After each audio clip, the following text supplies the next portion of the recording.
रात्री झोपण्यापूर्वी आपण सगळेच अनेकदा एक अतिशय प्रामाणिक संकल्प करतो, हो ना?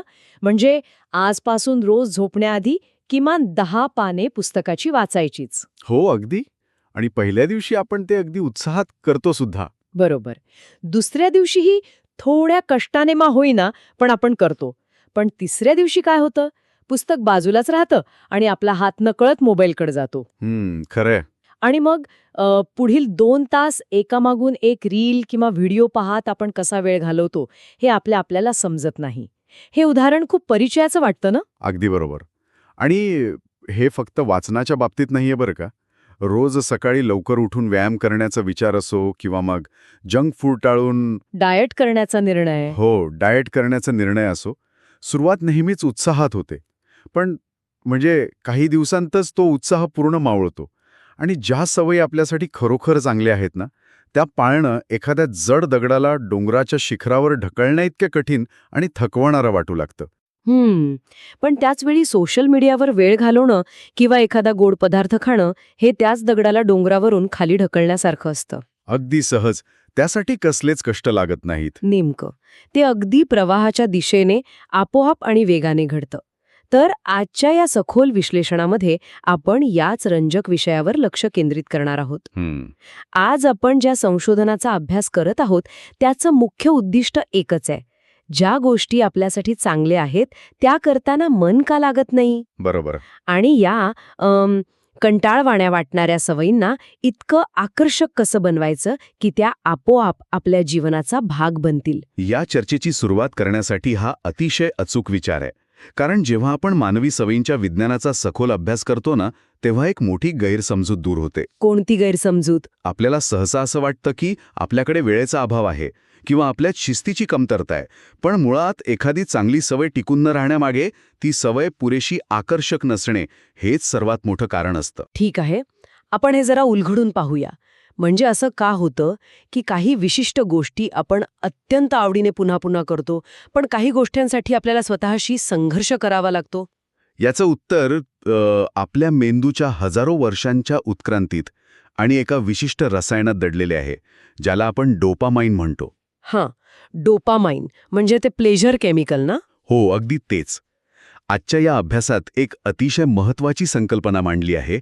आपला मेंदू मुळातच या डोपामाइनवर म्हणजेच आनंदाच्या शोधावर चालतो. जेव्हा आपण एखादी कृती करतो आणि त्यातून आपल्याला आनंद मिळतो, तेव्हा मेंदूमध्ये डोपामाइन राहतं. नेमकं.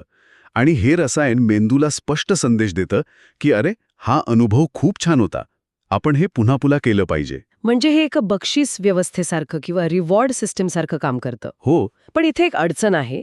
आपल्याला आनंद तर व्यायाम केल्यावर मिळणाऱ्या आरोग्यातूनही मिळतो ना, मग व्यायाम करताना हे डोपामाइन का स्रवत नाही? तिथेच तर मुख्य गोम आहे. डोपामाइन फक्त कृती झाल्यावर मिळणाऱ्या आनंदामुळे स्रवत नाही, तर त्या आनंदाच्या अपेक्षेने देखील मोठ्या प्रमाणावर स्रवतं.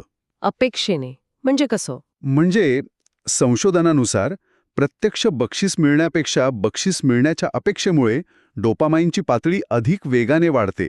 उदाहरणार्थ, आपण जेव्हा एखादा गोड पदार्थ बघतो तेव्हा तो खाण्याआधीच तोंडाला पाणी सुटतं. अगदी बरोबर, आपल्या मेंदूत डोपामाइनची पातळी वाढलेली असते.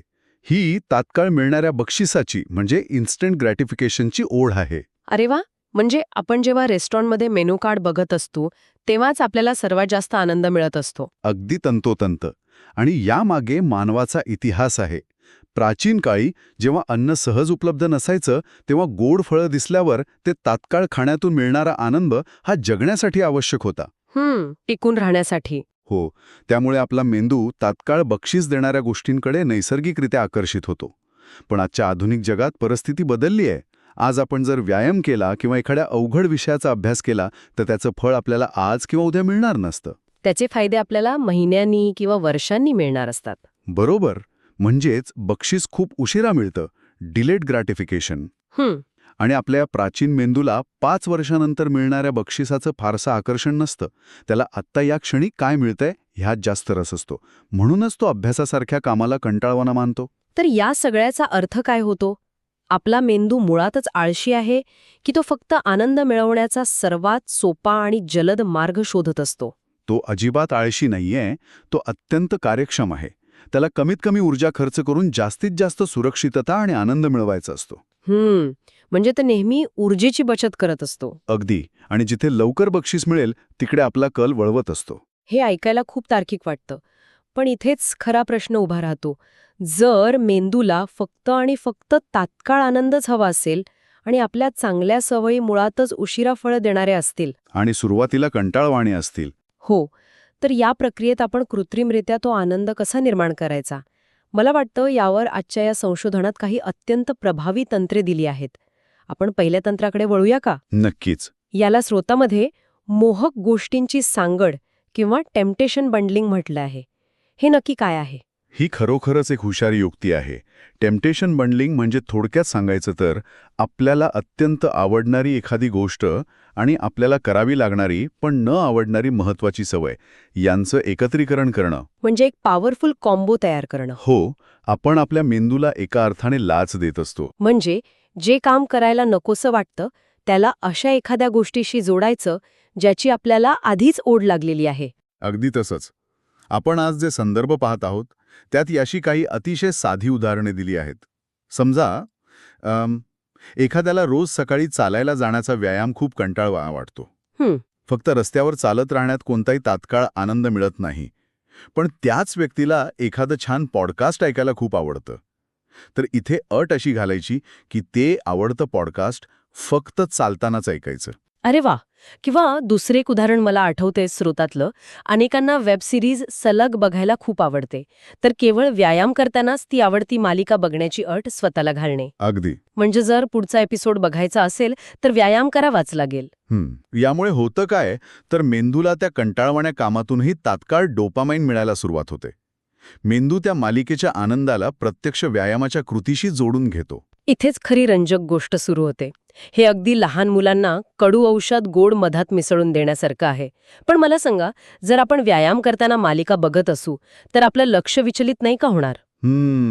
म्हणजे जो फोकस हवा तो घसरणार नाही का? हा एक अतिशय उत्कृष्ट मुद्दा आहे आणि सुरुवातीला असं नक्कीच वाटू शकतं. पण इथे आपल्याला एक महत्वाची गोष्ट समजून घेतली पाहिजे. जेव्हा आपण एखादी नवीन सवय लावण्याचा प्रयत्न करत असतो तेव्हा सुरुवातीला परफेक्शन अजिबात महत्वाचं नसतं. म्हणजे अचूकतेपेक्षा दुसरं काही महत्वाचं आहे? हो, सुरुवातीला सर्वात महत्वाची असते ती कन्सिस्टन्सी, म्हणजेच त्या गोष्टीत सातत्य राखणं. अच्छा, म्हणजे रोज जिममध्ये जाऊन फक्त 20 मिनिटे जरी साधारण व्यायाम केला तरी ते महिन्यातून एकदा 2 तास अतिशय कठीण व्यायाम करण्यापेक्षा जास्त चांगलं आहे. 100%. सवय लागणं म्हणजे मेंदूमध्ये एक नवीन रस्ता तयार करणं होय. एकदा का रोज व्यायाम करण्याची सवय लागली की मग तो जड दगड ढकलण्यासाठी लागणारी ऊर्जा कमी होते. तो दगड आता हळूहळू पुढे सरकू लागतो. अगदी. मग एकदा सवय पक्की झाली की आपण ती मालिका बघणं कमी करून लक्ष पूर्णपणे व्यायामावर केंद्रित करू शकतो. पण सुरुवात करण्यासाठी त्या मधाची गरज असतेच. हे खूपच दिलासादायक आहे. म्हणजे सुरुवातीला आपण स्वतःला थोडी सवलत देऊ शकतो. पण जर आपण याच्यात थोडं पुढे गेलो तर एक मोठा प्रश्न उभा राहतो. कोणता? आपण आत्तापर्यंत स्वतःपुरती मर्यादित तंत्रे पाहिली. पण समजा मी चालताना पॉडकास्ट ऐकण्याची सवय लावली, पण माझे मित्र जर मला रोज संध्याकाळी जंक फूड खाण्यासाठी बोलावं लागले तर काय होईल? माझा हा स्वतःचा जुगाड त्या बाह्य दबावासमोर टिकू शकेल का? आणि इथेच आपण आजच्या चर्चेतील दुसऱ्या तंत्राकडे येतो. ते म्हणजे वातावरणाचा प्रभाव किंवा एन्व्हायरमेंट इन्फ्लुअन्स. आपण नेहमी विचार करतो की आपल्या सवयींवर फक्त आपल्या आतल्या इच्छांचा प्रभाव असतो. पण तसं नसतं ना? नाही. आजचं संशोधन स्पष्टपणे सांगतं की आपल्या आजूबाजूचे लोक आणि आपलं वातावरण आपल्या सवयींवर प्रचंड मोठा प्रभाव टाकतात. कधीकधी आपली स्वतःची इच्छाशक्ती या वातावरणासमोर खूपच कमकुवत ठरते. म्हणजे हे समजण्यासाठी आपण इच्छाशक्तीची तुलना एखाद्या मोबाईलच्या बॅटरीशी करू शकतो का? हे अगदी चपखल उदाहरण आहे. इच्छाशक्तीची बॅटरी सकाळी उठल्यावर 100% चार्ज असते. पण जसं जसा दिवस पुढे जातो तसतशी ती कमी होत जाते. कामाचा ताण, ट्रॅफिक. हो, मीटिंग्ज अटेंड करणे या सर्व गोष्टींमध्ये आपली इच्छाशक्ती संपत जाते आणि संध्याकाळी ही बॅटरी 5%वर आलेली असते. आणि नेमक्या त्याच वेळी जर समोर पिझ्झा आला किंवा मित्रांनी बोलावले तर नाही म्हणण्यासाठी आपल्याकडे कसलीच ऊर्जा उरलेली नसते. अगदी बरोबर. पण जर इच्छाशक्ती ही मोबाईलची बॅटरी असेल तर आपलं वातावरण हा त्या मोबाईलचा चार्जर आहे. जर आपलं आजूबाजूचं वातावरणच असं असेल जिथे चांगल्या सवयी पाळणं सामान्य आहे, तर इच्छाशक्तीची गरजच भासत नाही. म्हणजे जर आपल्या मित्रमंडळींच्या ग्रुपमध्ये सगळेच लोक अतिशय ॲक्टिव्ह असतील, जे रोज न चुकता धावायला जातात, तर त्यांच्या सहवासात आपणही आपोआप धावायला लागतो. यामागे ही उत्क्रांतीच आहे. जर आपण याला मोठ्या चित्राशी जोडलं तर मानव हा समाजशील प्राणी आहे. त्यामुळे इतरांसारखे वागण्यातूनही आपल्याला एक प्रकारचा सामाजिक आनंद मिळतो. एक प्रकारचा सोशल डोपामाइन. हो, नक्कीच. आपल्याला सुरक्षित आणि स्वीकारले गेल्यासारखे वाटते. यावरून एक महत्त्वाचा प्रश्न उभा राहतो. कोणता प्रश्न? आपण आपला रोजचा वेळ कोणासोबत आणि कोणत्या वातावरणात घालवत आहोत? जर जीवनात सकारात्मक बदल घडवायचे असतील तर स्वतःला दोष देण्यापेक्षा हे तपासून पाहणं सर्वात सोपं आहे. बापरे, हे खरंच आश्चर्यकारक आहे. आपण वर्षानुवर्ष स्वतःलाच दोष देत राहतो, पण कधीकधी आपली इच्छाशक्ती नसून आपला परिसर आपली सवय ठरवत असतो. अगदी. बरं, बाह्य वातावरण आणि आवडत्या गोष्टींची मदत घेतल्यानंतर आता आपण एका सूक्ष्म बदलाकडे वळूया. आपल्या आतल्या आवाजाकडे कसं लक्ष द्यायचं? ही आपली तिसरी महत्त्वाची संकल्पना आहे. सकारात्मक दृष्टिकोन किंवा पॉझिटिव्ह असोसिएशन. हे तंत्र पूर्णपणे आपल्या मानसिकतेवर आधारित आहे. अनेकदा आपण चांगल्या सवयींना एका शिक्षेसारखे किंवा ओझ्यासारखे बघतो. हो, आपण बऱ्याचदा असा विचार करतो की अरे रे, मला आता अभ्यास करावा लागतोय. यात करावं लागतोय हा शब्दच खूप जड वाटतो. आणि त्याऐवजी तज्ज्ञ सुचवतात की आपण या शब्दांची रचना थोडी बदलली पाहिजे. आपण असा विचार केला पाहिजे, मला काहीतरी नवीन शिकायला मिळतंय. पण प्रामाणिकपणे सांगायचं तर म्हणजे हे केवळ एका शब्दाचा खेळ करण्यासारखा नाही का?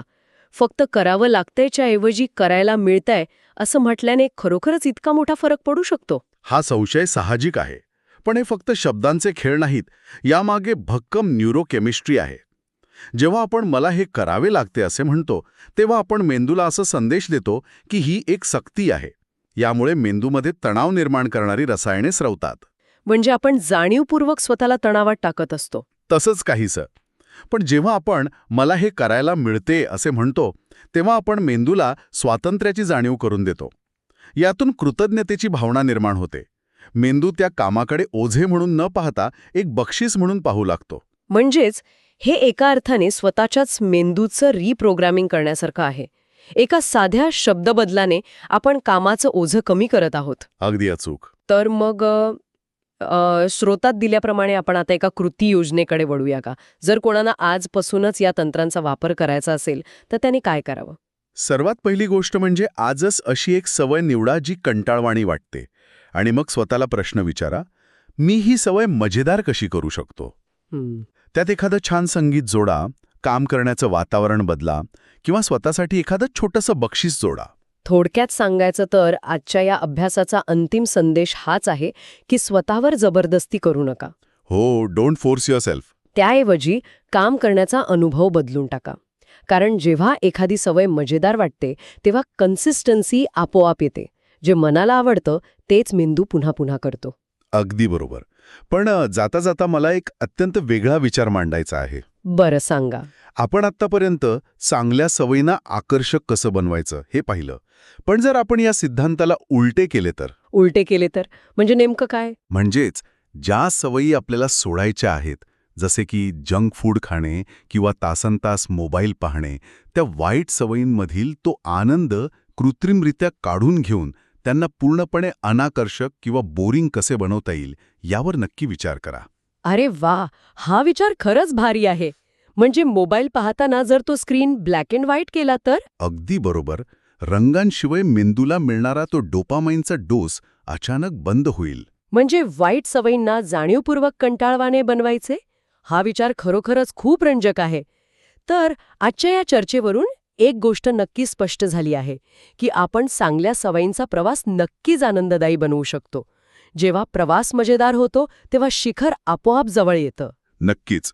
आपण आपल्या वातावरणाचे आणि मानसिकतेचे शिल्पकार बनू शकतो. याच एका सकारात्मक विचारासोबत आपण आजची ही चर्चा इथेच थांबूया.